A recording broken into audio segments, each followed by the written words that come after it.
Wrigley's Spearmint Chewing Gum, the refreshing, delicious treat that gives you chewing enjoyment, presents for your listening enjoyment John Lund as Johnny Dollar. Tom Benson, Johnny. Feel like traveling?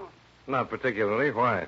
About 6 months ago, we wrote 2 policies. A man and his wife, Harrison and Maida Langley. Double indemnity. $125,000 each. You got a death claim already? No, but we're liable to. Got a letter from the underwriter.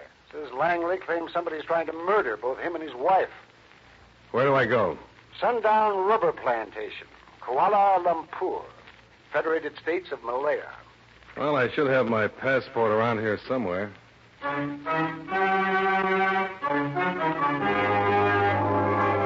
the makers of Wrigley's Spearmint Chewing Gum bring you John Lund and another adventure of the man with the action-packed expense account, America's fabulous freelance insurance investigator. Yours truly, Johnny Dollar.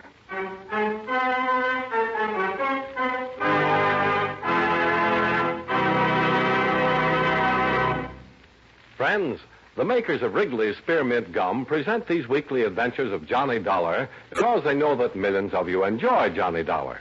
That's true of Wrigley's Spearmint Chewing Gum, too. It's enjoyed by millions, day in and day out. People find that chewing on a smooth, delicious piece of Wrigley's Spearmint Gum somehow makes time pass more pleasantly. Whether you're working, driving, shopping, or just taking things easy, that good, tasty chewing gives you enjoyment and satisfaction. So always keep a package of Wrigley's Spearmint Chewing Gum handy. And whenever you want a refreshing, delicious treat, chew a stick. You'll like it.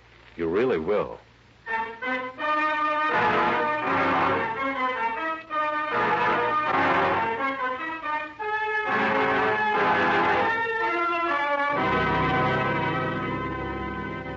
Expense account submitted by Special Investigator Johnny Dollar to Home Office, Washingtonian Life Insurance Company, Hartford, Connecticut.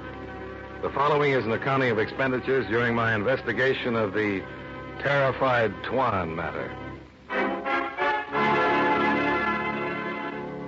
Expense account item 1, $1,043.50. Airfare and incidentals between Hartford and Kuala Lumpur.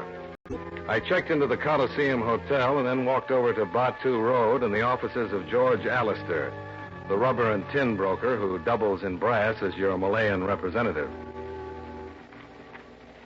Oh, filthy climate, Dollar, filthy. No man in full possession of his God-given senses would ever live out here. I don't understand why you came. Well, you wrote about the possible forthcoming murder of some policyholders, Allister. Oh, yes, the Harrison Langley business. Utter rot, this talk about murder. Dismal obsession of disordered mentality. I wrote that letter only in the line of duty. You don't think there's anything to it? Oh, beastly nonsense. The jungle's breaking Langley down. He's a weakling to start with, no moral fiber. Turn that fan up a bit, huh? Yes, fellow's disintegrating under the strain of trying to run that rubber plantation. Then there